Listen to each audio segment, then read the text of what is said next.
So don't video to check, eh? So man, I did interview Kim Michael, Mati co-founder of #Gulu. Kim Michael, na mira no kong penny #Gulu ke modal chakini. #Gulu wayabo imara alibario kapara bero. La remwache the late Ayala Collins. The war shell why akiba chi chama no then wachi chunya chwe yani beru ka war the war and inero lutino cot cot no chwe the war yone chi unelo lutino matika porte veranda mo tika kono ki chi upenyo wachi wan machalo rem ngoma watwer timune chi waberu piny kenwani and wamoko tama wachi probably the more involving channel no yakone beru ter but within ourselves watwero niang kibod lutino eno mugo ma waneno gi diguri ingo giti diguri gangi pe plan ango magitikere pi anyimgi see that very weekend, very Sunday, the Alobo Limited, the town Kenya, were inviting Lucian Maroma Bijapa. I can only manok turning up. She was low, okay. Then the next Sunday, we agreed meeting in Waiberga Timne, change a bit when see every other Sunday, Mukaneg Bino, Machana Bino. She was very American lock at Gila Kachil. And Ngoma were finding out Kilok ni Lutino Mukane Maggie script the Aki Gaigi, but the Cheng, no get the script, the work doctor, but also Guru Pedro Lutino Matiem from all over northern Uganda. Mukane Bion Waki, Yapach, Alepchong, Money, Wadwa Gangi, Pakwach, Lamo, Agago, Kibum. When you take a better view, Sidong, Gibiano, the street, the lock mapapa. So, #Gulu Ubedo were operating Chalo an informal entity for quite a long time. Yani one wing, Ikianwani, Nova Aki background, and my background was communication, but I was doing social work at that time, training youth prison inmates. We had lecturers in our midst. We had the later Yella Collins was a security officer, but also we had musicians, artists, and all that in our group. So that is how #Gulu was actually set up. And then along the way, any time no medical needs, you want to speak with those who you think can help. But the question of Iniberanga organization kept on coming up. So we registered a CBO in 2018, and that is how we operate up to now as a community-based organization. Okay. Kino, I was on your website, and Nanodong, you have some services. Yeah. Before. Jima Wunma Chow Team Services from when did you start doing services? So these services, like for instance, rehabilitation, we started doing from the initial conversation. Some of us decided to be like that elder brother or elder sister to some of the kids we find on the street. So everywhere we found a kid that we know, or a kid who looks like a street kid, we would speak with that person about life. If we had a meal, we would share. And it's through that engagement that some of them started saying they want to go back home. We have been doing life skills for a few kids.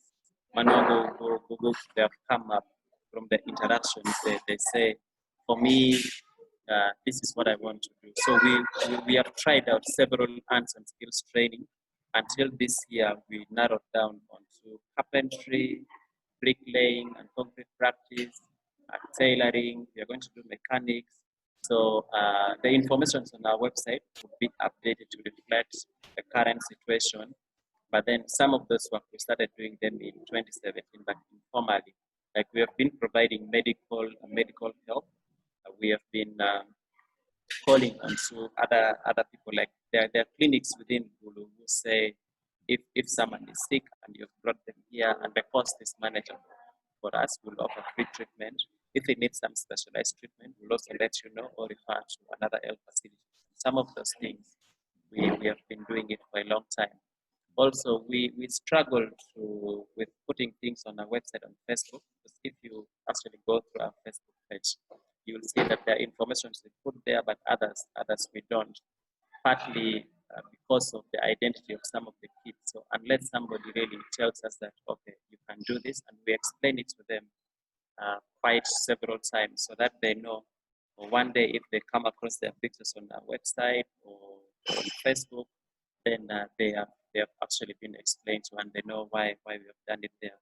Only that it's towards the end of last year that we started formalizing a bit, got an office space, and that is how the carpentry, bricklaying, and concrete practice, tailoring started coming in place. Because previously we would move in people's workshops and ask them if they could train one or two kids in some of the skill programs that they have started. I have a colleague who is also a co-founder. He has a gaming center in Gulu, and he has opened this gaming center instead of the kids roaming around the streets, getting into trouble.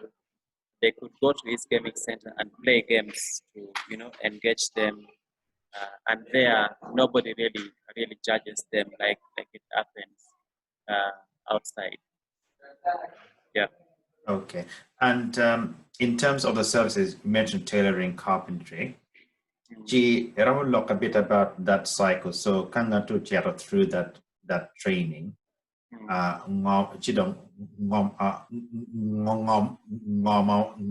Afterwards, get on chat teach. Okay. So for the trainings we did during informal times, others, because also for us, we were just trying things at that time. So we started small businesses for some of the kids who received training and mentorship from amongst ourselves. Some of the businesses died, others are back on the street, unfortunately.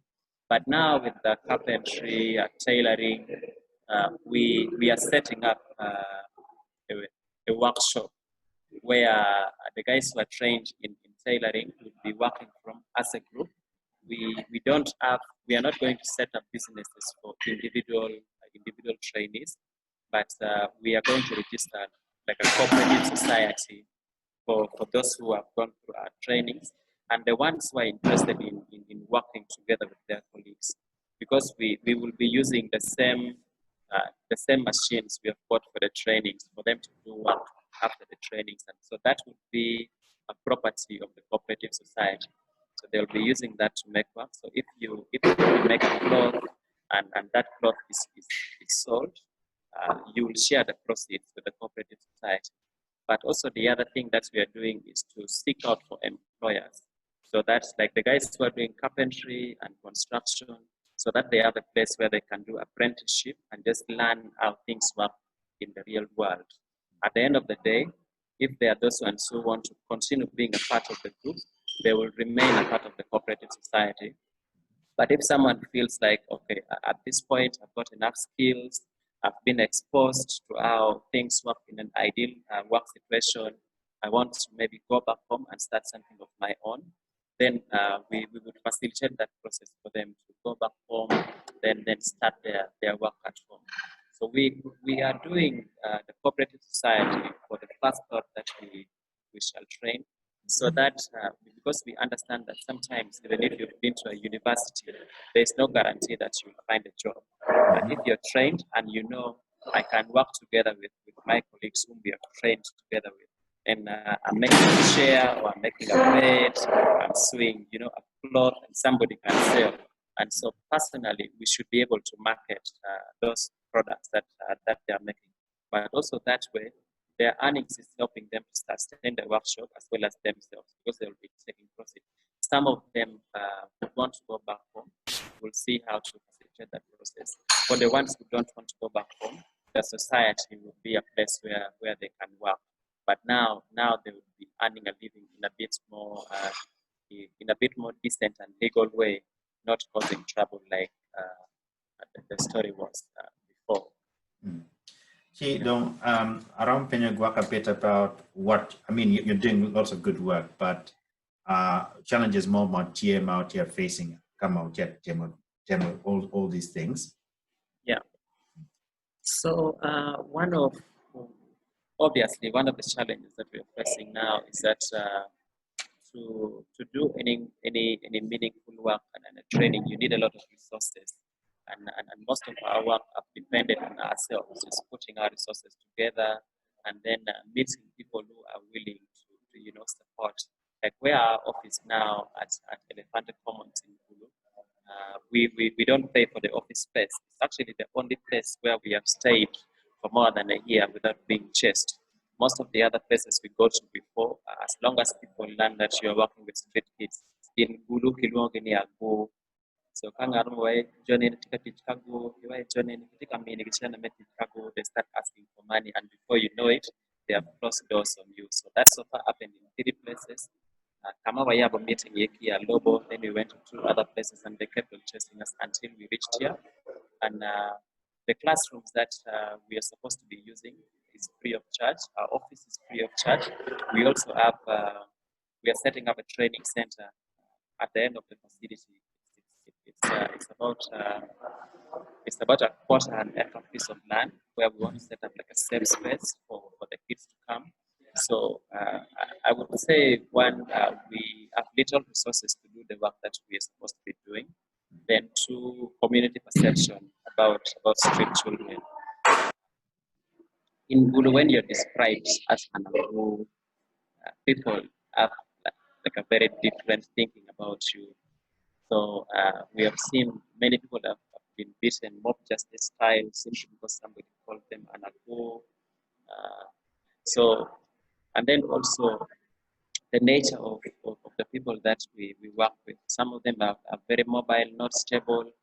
So they cause chaos. Even when they're in a controlled environment, there's a lot of chaos that they cause among themselves. But I think for me and my team, we have just learned to adopt. And now that we are formalized, we are trying to every day learn how to respond and get expert help. Right now, we're in the process of getting a counselor who will work with us full time, but not just for the kids that we work with, but also for our staff to build our capacity to know and prepare ourselves for the group of people that we are working with. And then the other challenge is that what some of these kids have been through and things that they have done to survive, it's very difficult for them to open up and tell you the truth. It's also very difficult for them to trust you with their real life stories. And sometimes you need to know like that actual story in order for you to be able to provide the best care and support for someone. Probably maybe the last challenge that we're facing right now is all of the work we do as of now is dependent on them still surviving on the street. So we are looking for where we can, have the ones who are undergoing training stay a bit more permanent in the course of the training until they start earning some money for themselves. One thing that has been outstanding for us and which we have taken advantage of is the coronavirus crisis, because when the lockdown was enforced, we approached the district and they allowed us to provide shelter for some of the street kids that we work with, and it's within that space that we are living together with them in where the training started. Otherwise, the trainings wouldn't have started if we were still at our former premises. Because when the lockdown came in, people were not allowed to gather anymore. But just living in one place for coming to 2 months now enabled us to start using that space constructively. And that is where we started doing the training. So now we are thinking of how to move away from that place into maybe another place where we can continue the training. But we would need to continue providing accommodation and feeding for the ones who had already enrolled in the training. So that's also also another challenge. That's previously we we we didn't have it anywhere in our thinking that we'll be providing accommodation and 3 meals a day. We had only planned for lunch when they had come for the training. But now we have to do 3 meals a day and also find accommodation, which was totally not something that we had budgeted for or even thought of initially. So that's the other challenge we are facing right now. Okay. And then to really close off the interview, Itikit Tanmo Mamirami about Luak in terms of, now that they've heard the story, just a message to people. So I think I have several, but maybe in the interest of time, I'll mention two. One is that as parents and guardians, we should try and take better care of children who are in our care.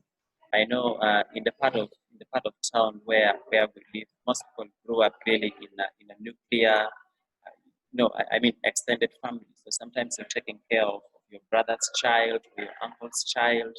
Sometimes it's an uncle or a grandparent taking care of these children. And some people focus so much on providing for the family. Every morning they leave home, they go, they want to make sure they work and things are there, but forgetting that it takes more than provision in order for you to raise somebody. So sometimes you don't speak to your child, and when you're away during daytime, your child is also not at home. They come back late in the evening when they know you're coming, and you totally have no idea what they have been doing within the day. So as parents and guardians, we can definitely do better, and we should do better to make sure that we provide an holistic care for children in our care. Then the other thing, because some kids are on the streets simply because their parents, maybe they committed some wrongs at home, they come from well-off families. Like there's one case who said he misused his school fees, and the mother told him, leave home and don't come back until you have that money. So we are human beings, and we cannot do the right thing every time. So sometimes forgiveness is key for people in the community. At the end of the day, this is still your child. If they die, because sometimes they reveal where their homes is, and if it comes to a problem now, you'll still be the one who is involved. And maybe finally to the entire community members, sometimes we rush to take actions without knowing what really happened and why we are doing it. And you find that when the truth is revealed, you have beaten somebody who is not the actual offender. So if we can show care, just listen more to what is being said, take time to understand before you take action, then sometimes you'll see that you have saved a life who would have otherwise been killed. And some of these kids on the streets, all they need is just someone to speak with them, someone to listen to them, someone to show them that what you're doing is wrong. This is the right way, without feeling like I am being judged. Then they open up. So I think as community members, we should be concerned with what happens in our midst, and just take time to understand why is this happening. How can I help? Because if you don't help today, that kid who you're ignoring today and you're seeing them go about their lives however they like, the next time they'll come back to maybe rob you, or rape your sister, or do all sorts of things, when you could have actually done something now and saved the community from that eventual crime. Okay. And and they think they want to get involved, or maybe they want to get in touch. What's the best way for them to do that? So the best way for now is through maybe calling us or sending us an email. Our email is info@hashtaggulu.org, and my personal phone number, which is also used by the organization, is +256 777 36 1943. And I think that's the one it's actually on the website, Bene. But it's also on the website. Okay. And I think also I saw on your website, Cardano can also donate money if they so wish. Yeah. But also you ask for volunteers? Yeah. Okay. And so if someone's volunteered, they will contact you via that number? Yes. Okay. Okay. So Foy, I think we'll finish here.